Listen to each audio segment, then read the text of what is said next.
questions 25 to 30, choose the answer A, B or C, which fits best according to what you hear.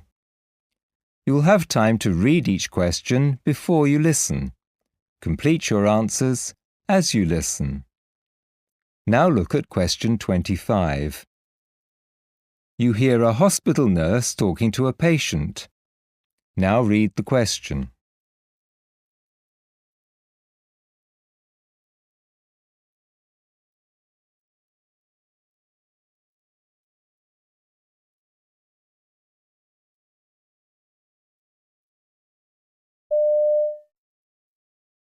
Hi there, I'm Dory. I'll be your nurse while you're here at the rehabilitation centre. How are you feeling today? Okay, just a bit tired after the surgery. That's understandable. I need to go over the falls policy with you. As you know, falls can be a significant risk for patients, especially after hip replacement surgery like yours. It's important to take precautions to minimise the risk of injury. Are you familiar with the policy? Well, I know to use the call bell if I need help getting out of bed and to use my frame when I'm walking.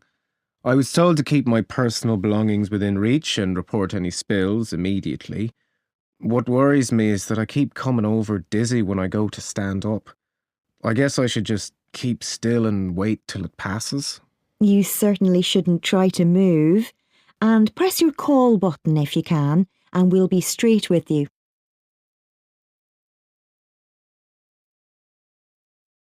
Question 26. You hear two community nurses conducting a patient handover. Now read the question.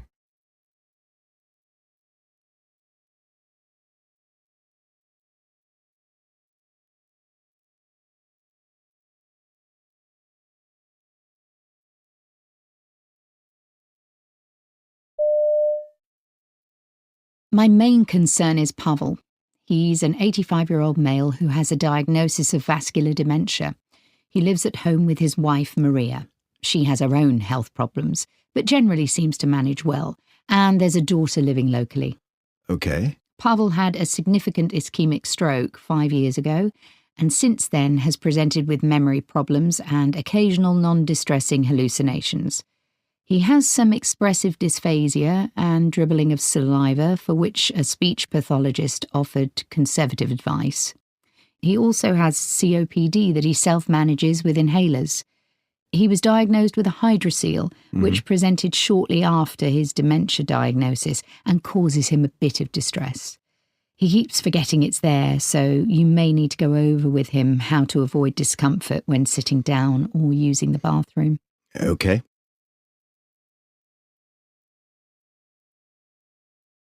Question 27. You hear the beginning of a training session for nurses about to start work on a pediatric ward. Now read the question.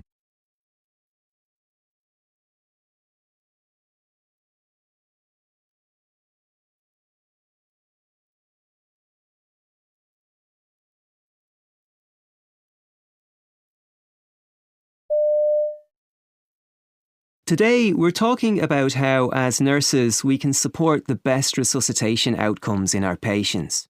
Now, unlike adult cardiorespiratory arrest, that's mostly caused by ventricular fibrillation, most pediatric cardiorespiratory arrests are secondary arrests caused by hypoxia as a direct result of underlying illness or injury.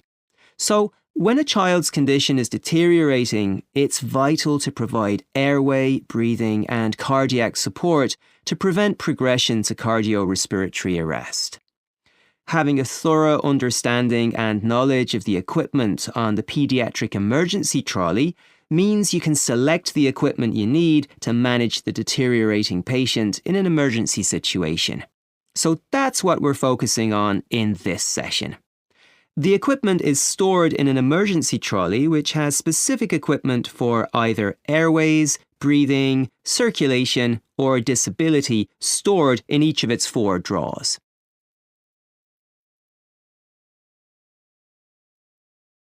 Question 28. You hear an occupational therapist briefing a trainee about a home visit that is going to observe her making. Now read the question.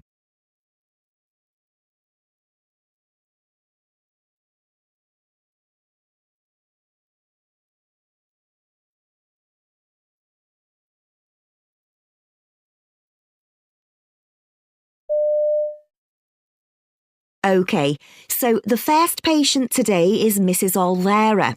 She's 86 years old and recently widowed. She's finding living alone rather challenging and her function has declined, leaving her with increased anxiety. I see. Her son's staying temporarily, but he's due to go home next week. So what we're doing today is trying to increase her confidence when preparing their lunch. We'll get her to gather all the items she needs and set the table, and then supervise her heating the meal, giving as much reassurance as we can. I see.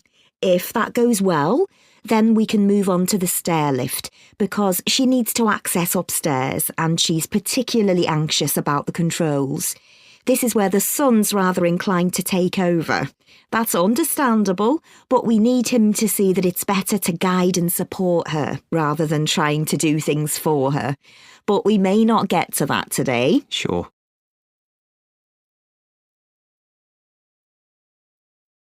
Question 29. You hear a hospital pharmacist talking to a patient. Now read the question.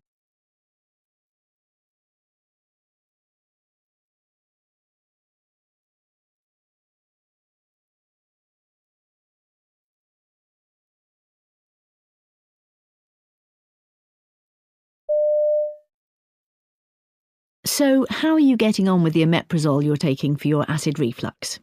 Well, there's no doubt it does the job. I've hardly been woken up by the reflux at all, unless I forget to take it, of course. It's meant to be an hour before dinner. I don't always manage to stick to that. Well, to get the full benefit, you do need to take it as directed. I realise that. The thing that's bothering me actually is that I've read how it can lead to other problems eventually if you're on it too long, like bone fractures, kidney disease, even infections. I'm not keen on that idea. Well, the benefits definitely outweigh any risks, as long as you don't exceed the recommended dose.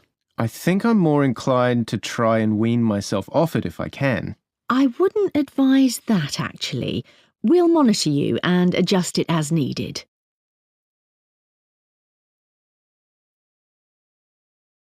Question 30.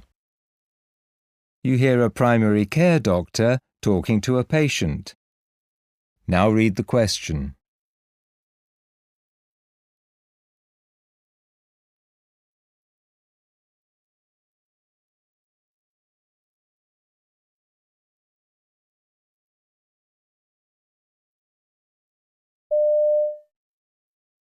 So how can I help you? My big toe's very sore, especially if I walk any distance or put my weight on it. I've been taking painkillers and using an ice pack, but it's not getting any better. I see. Have you ever had any problems like this before? Well, yes, I had gout a few years ago, but not in this toe. My doctor at the time suggested losing weight and adjusting my diet, which I did, and it cleared up without too much trouble. Perhaps you've knocked it somehow? Well, I did trip over a curb last week. It hurt a bit at the time, then I forgot about it. But a couple of days later, this started. Do you think that it set off the gout again somehow? It's possible. Is it okay if I examine your toe? Yes, of course.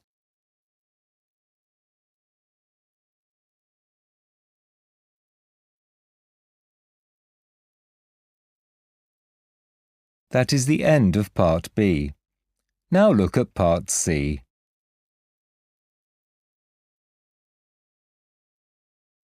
Part C. In this part of the test, you'll hear two different extracts.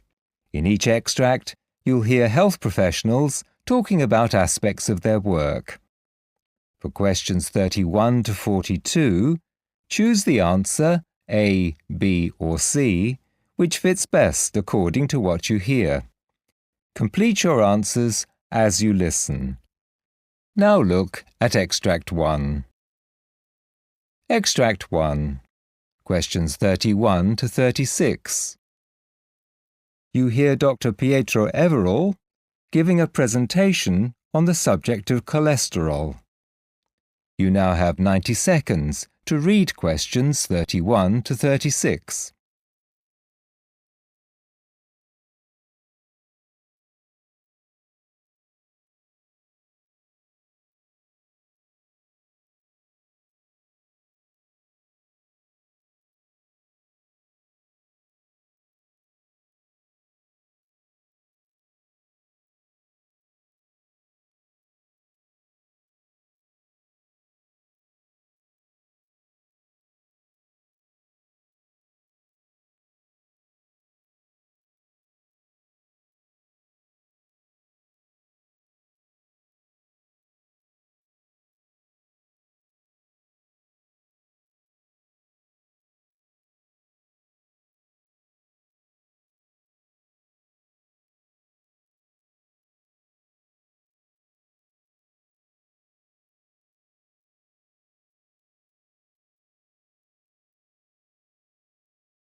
My name's Pietro Everall, and my presentation is about cholesterol, and it's a fascinating, if rather complex, topic. And that probably accounts for why, amongst our patients, there's a lot of misunderstanding about the role of cholesterol and about when and why it represents a health issue.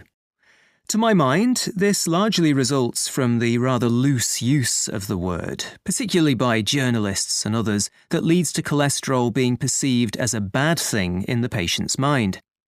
As doctors and nurses, we have to find a way of telling our patients exactly what cholesterol is, in simple terms, and why it's important, and that means going back to the basic science.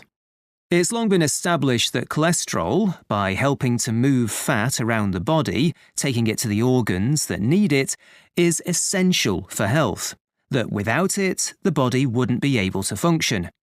But when it becomes oxidized or damaged, cholesterol can contribute to the buildup of plaque in the arteries, increasing the risk of heart disease and stroke.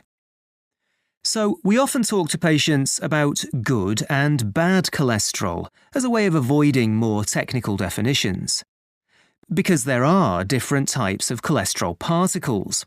For example, low-density lipoproteins, often called LDL particles, are more likely to become oxidized and contribute to buildup of plaque, whereas larger, high-density or HDL particles are less likely to. So the labels good and bad, although simplistic, can help patients to see that we need to look at the whole picture, rather than just focusing on the total amount of cholesterol in the body, and also that advanced lipid testing is important because it gives us information about the different types of cholesterol particles and helps us identify patients needing treatment. But patients can be reluctant to engage with the issue of cholesterol. As we know, when it comes to treatment, early intervention is key, but patients don't always see this.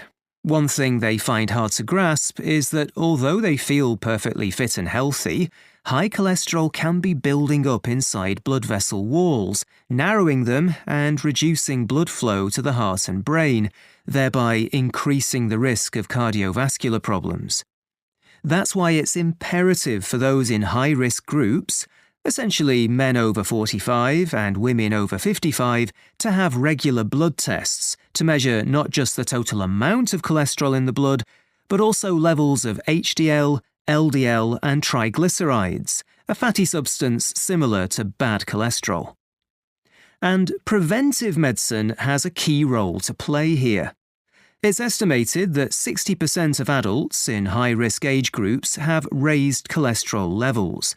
And whilst genetic factors are sometimes in play, in most cases it's just the result of poor diet, obesity, and lack of exercise, often reflecting the habits of a lifetime. So it's clear that we should be talking to younger patients about these issues too, and not just about diet and exercise either. There's research to suggest a link between stressful situations and how the body metabolizes fat. And that's in addition to the fact that stressed out people are more likely to smoke or have poor diets.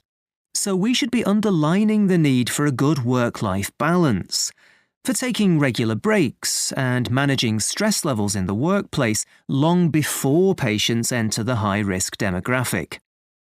Traditionally, statins have been the most commonly prescribed medication for high cholesterol, and that generally means a daily dose taken orally for life. Statins lower LDL levels by slowing down the production of cholesterol in the liver. But a new drug called inclisiran works in a different way, targeting a gene that produces the protein PCSK9 to encourage the liver to absorb more bad cholesterol from the blood and break it down. As well as only requiring twice-yearly injections, making it much more convenient, the drug has fewer side effects, which, with statins, can include headaches and digestive problems. And studies show that treatment can reduce cholesterol by up to 50% in as little as 2 weeks. The drug's an example of what's called gene silencing. This is a unique mechanism that aims to disrupt the delivery of messages sent out by a gene that can cause illness, in the case of cholesterol, of the protein PCSK9. It doesn't touch the gene itself, an idea about which people do get nervous, and it bears no relation to things like gene editing, which also gets a bad press. The first such medication was a drug called Partisan that was licensed in 2019 to treat amyloidosis, and work is continuing on similar drugs that could treat things like Huntington's disease and preeclampsia. So in rolling out these injections to control cholesterol, we could be looking at the future of how all disease will be treated.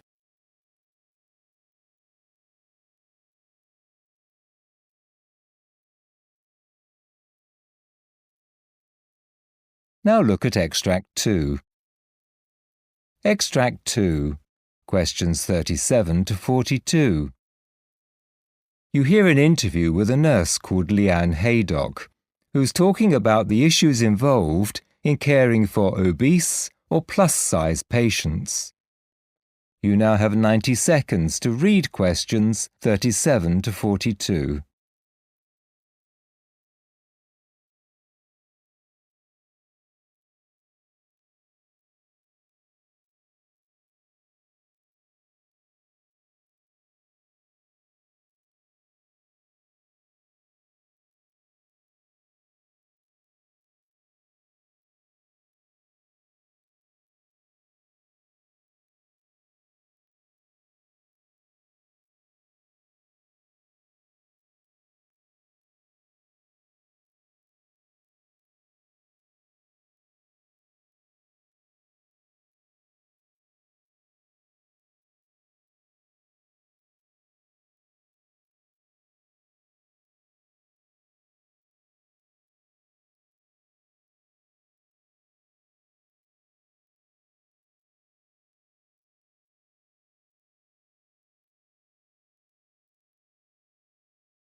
Today I'm talking to Leanne Haydock, a nurse with a special interest in the care of obese or plus-size patients.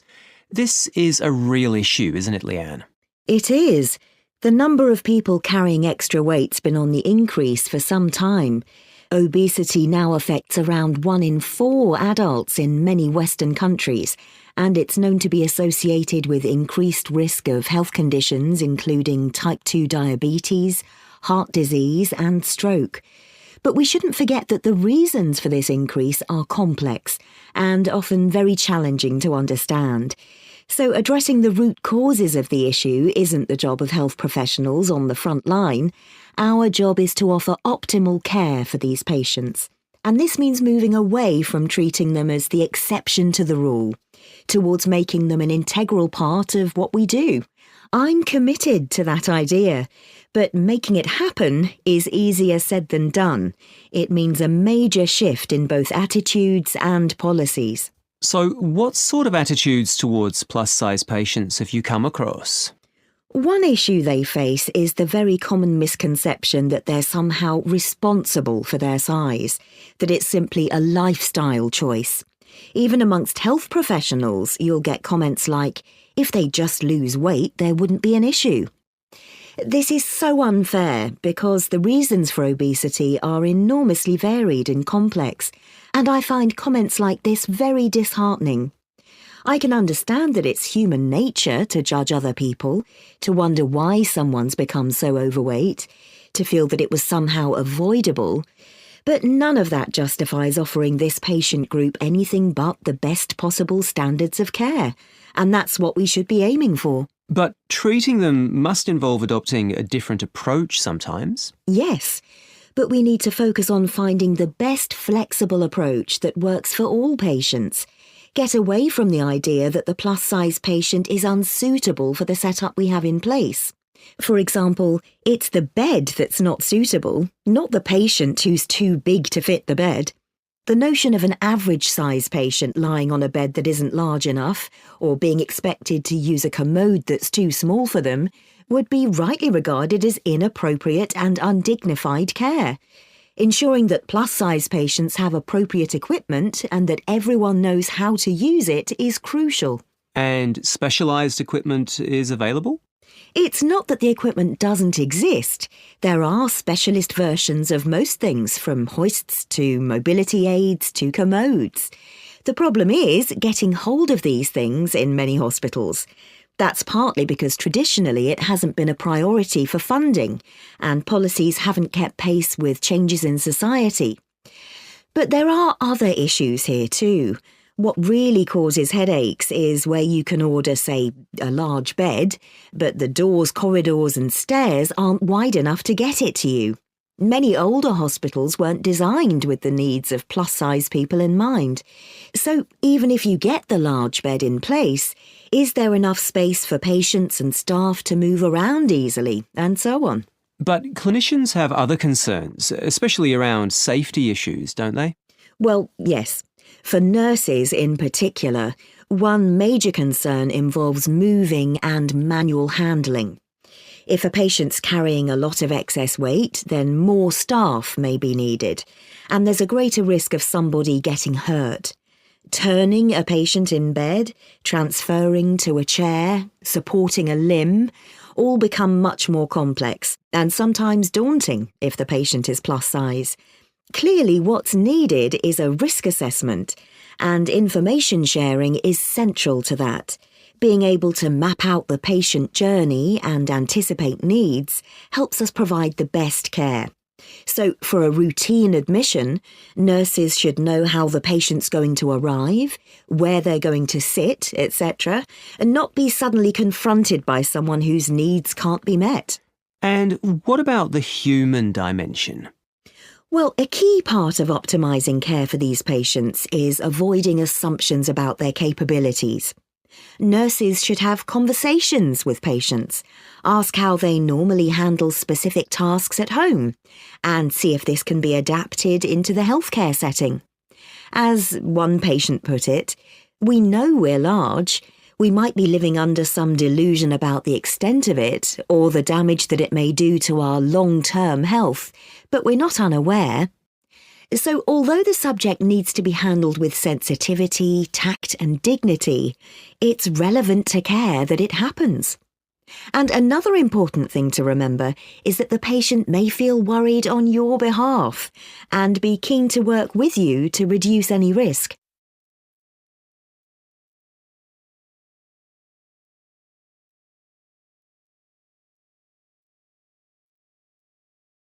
That is the end of Part C. You now have 2 minutes to check your answers.